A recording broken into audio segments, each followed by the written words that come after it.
Welcome back once again. Bryant McFadden coming to you from San Francisco, Radio Row, site of Super Bowl 60 with the Seattle Seahawks and the New England Patriots. I'm now joined by another outstanding, talented guest. My guy, Patrick Peterson, is joining me here.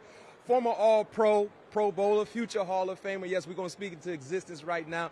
Pat P, man, as you get geared up for the game that we're all getting ready to watch this Sunday, man, what are your early thoughts on this matchup between the Seattle Seahawks and the New England Patriots? My early thoughts is it's going to be a defensive battle. Both of these teams pack a great defense, right? So it's going to come down to what quarterback is going to be able to make that play down the stretch or in that giving moment in the game to give its team the given edge. I believe this is going to be the best secondary play that we're going to see from both teams in the Super Bowl. Both of these secondaries can make plays on the ball. Both of these D-lines can get after the quarterback. So, again, it's going to come down to which quarterback can end up making that play for his team. Now, of course, you highlighted both quarterbacks that we all believe they need to have a huge say-so in the success for either side.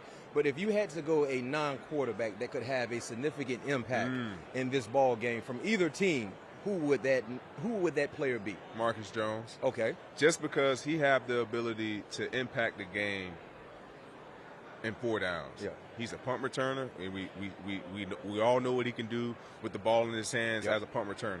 He's also an all-pro nickelback. So he can be that guy that can be that counter puncher or that guy that you can leave alone on Cooper Kupp because he has the right proper movements. He understands leverage. He can disguise the defense and kind of he can be that chess piece for the New England defense to kind of confuse Sam Darnold at any given time. So Marcus Jones is the guy that's probably is a dark horse for MVP in the Super Bowl. I love that. You heard it first from Pat Pete. Marcus Jones, you said it. He can have an impact on all 4 downs. Yep. A lot of guys don't have that luxury. Early lean or prediction for you. Who you're leaning with? What's your prediction? I'm going with the Patriots just because I feel like the Patriots have been battle tested the most. I know everyone wants to lean on, look at how they play in the regular season, but also now let's look how they played in the postseason. They played the best teams that was left in the tournament in the postseason. Yes, Drake may not have played his best football, but at the same time, he played his best football when his team needed him.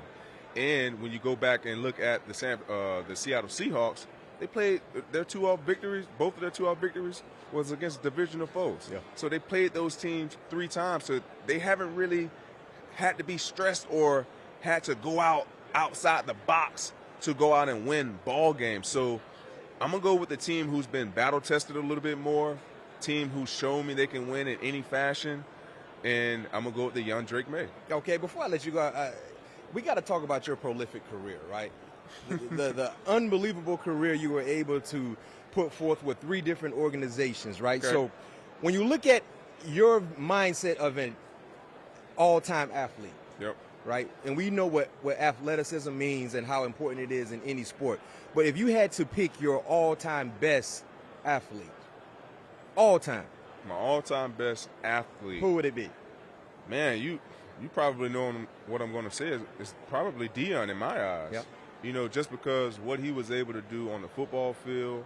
We know that he ran track at Florida State. We know that he played baseball in the major leagues. Like this guy, you know, he had he was a rapper. And probably still could rap. Exactly. Right? So he was a pioneer, man. Honestly, for me and many other defensive backs that wanted to be not only, you know, known as a guy who can go out and, you know, cover receivers, but when we get the ball in our hands, we can get busy with it. Yeah. You know, so Prime, in my opinion, is probably the best athlete of all time. All right. Best athlete you lined up against in your playing career. Best athlete I lined up against? Yeah. I'll go Julio Jones. Yeah.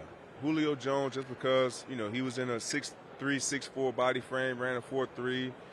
You know, he can run like a gazelle. You know, he can catch the ball wherever Matt Ryan was putting it up there, and he was a guy who was able to put his face in the fan and go in there and block. And he was a freak athlete off the field as well. Hearing that he can play basketball, can, you know, jump out of the gym, So he's probably the best athlete that I had the opportunity to face. I'm going to name off some names from that outstanding 2011 draft class. Okay. And the name I give you, tell us something about what you remember about that player. Number 1, Cam Newton. Oh, man, he was Superman. I had the opportunity to play against Cam Newton college. at Auburn, and he brought that same, mantra that he was building at Auburn over to the NFL. So he was the real life Superman. All right. A.J. Green. A.J. Green, always called him Mr. Smooth, man. He was a guy that he wasn't really flashy. He wasn't really at least he didn't look fast, on tape or when you played him, but he always found ways to create that separation. He always found ways to make those miraculous catches and just did it always in a mild manner. Yeah. Like he never was, never too high, never too low. Mm-hmm. He was just always even keel. So that's why I always called him Mr. Smooth. All right, Von Miller. Von Miller, man. Von Miller was Mr. I mean, he was just especially when he was in Denver when he had that run. He was a energizer bunny, man. Just how he was able to bend around the edge, his body bend, his tenacity, his focus on his getting to the quarterback. Like Von Miller, his get off was probably him and Alden Smith. Alden Smith had one of probably the best bend and get-offs that we've seen, in a long time. And those guys, and Von Miller was a game record for sure. Well, you mentioned this guy earlier, Julio Jones. Yeah, Julio Jones was, he was like, it was a lot dealing with Julio because, dealing with him in Alabama, going up against him. I believe we had 4 opportunities to match up against each other in the big leagues. But, he's like a transformer. Mm-hmm. He's that guy that can turn it on and turn it off at any given time. Like I said, he was a big receiver, running a 4.3.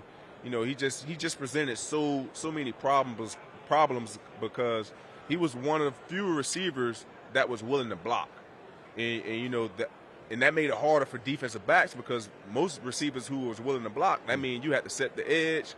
Most receivers that don't want to block, they're going to run you off. Yeah. So you don't got to be in the action. But Julio Jones was a special one as well. Is the 2011 draft class one of the best draft classes ever? You asking me that? I'm asking you that. Yeah. No doubt about it. No debate. No debate. Okay. I mean, what's going to make it a debate is probably the amount 15, of Hall of Famers. Yeah, right? 15, 20 years from now. Yeah, well most of you That's guys. when you can start making it a debate. But that's my draft class. I believe we had some great players in that draft class. Yeah. Now we just have to wait and see how everybody's career end up. I wonder if we did landing. a list of potential Hall of Famers, right? I would say Julio would be in that list, right? Yourself, Vaughn, Cam Hayward, JJ Watt, Cam Hayward. Let's see, Richard Sherman. We got Cam Newton definitely should have a legit case. Tyron Smith. Smith, yeah. Jason Kelsey. I forgot Jason Kelsey was in that class. Yeah, Jason man. I mean, legitimate argument. Yeah. Legitimate conversational point. Yep. One more game before I let you go. I know you love playing games. Yeah, right? Yes, I do. Competitive. I got little ones at home. All right, so this is about building your undefeated team. So what we're going to do with Patrick is that we're going to show a logo of a team.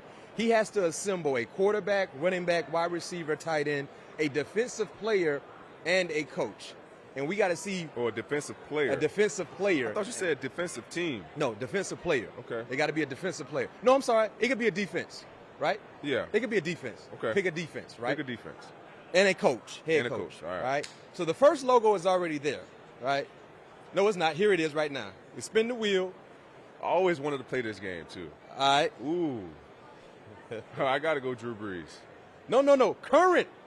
Oh, current. You didn't say that. Well, I forgot. It's your current.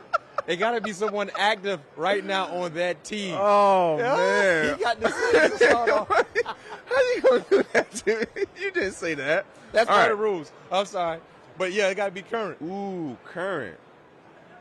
And they're supposed to be building a 17-0 team? Yeah. This is a bad start, Coach. Well, you got to figure it out. Current. You got to go Olave. Yeah, I'll go say, give me Chris Olave. Okay. Chris Olave. I just got to hope he can stay in the game. Yeah, durability. Next up, current. Current. Ooh. Oh, give me the defense. Yes. Give me Houston defense.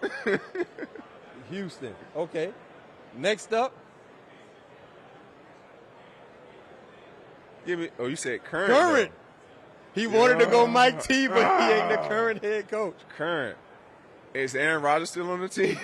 We don't know. He's not actively on the team right now. Oh, you said current. Yes. And what positions I need? You need a quarterback, running back, tight end. I didn't do a receiver yet. You did Chris Olave. Okay, I did. Tight end, running back, quarterback. Yeah. And Aaron Rodgers is still on the team, right? No. He ain't on the active roster. The new right league year didn't start yet? I don't think Aaron Rodgers is on the team right now. He's not under contract. Jeez. Yeah. You might have to go tight end. Yeah, give me Pat. Pat, okay. I don't know how we right. we struggling, man. Next up.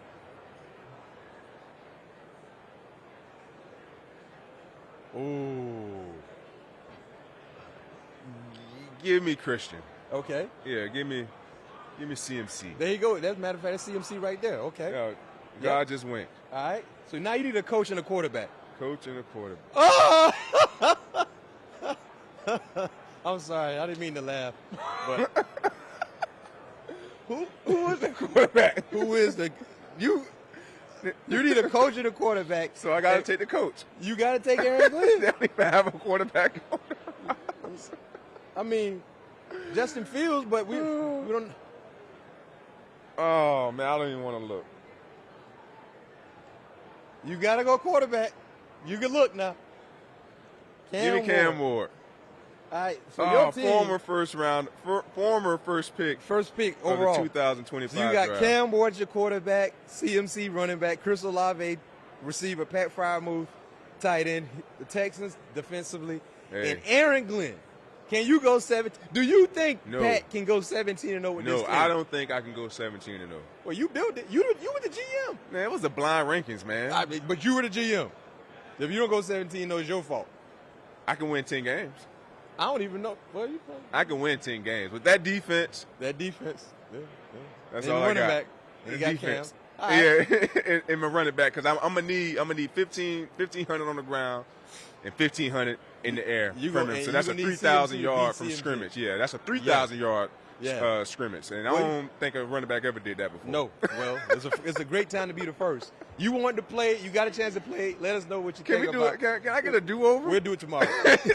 Let us know your thoughts on Pat P's 17-0 team.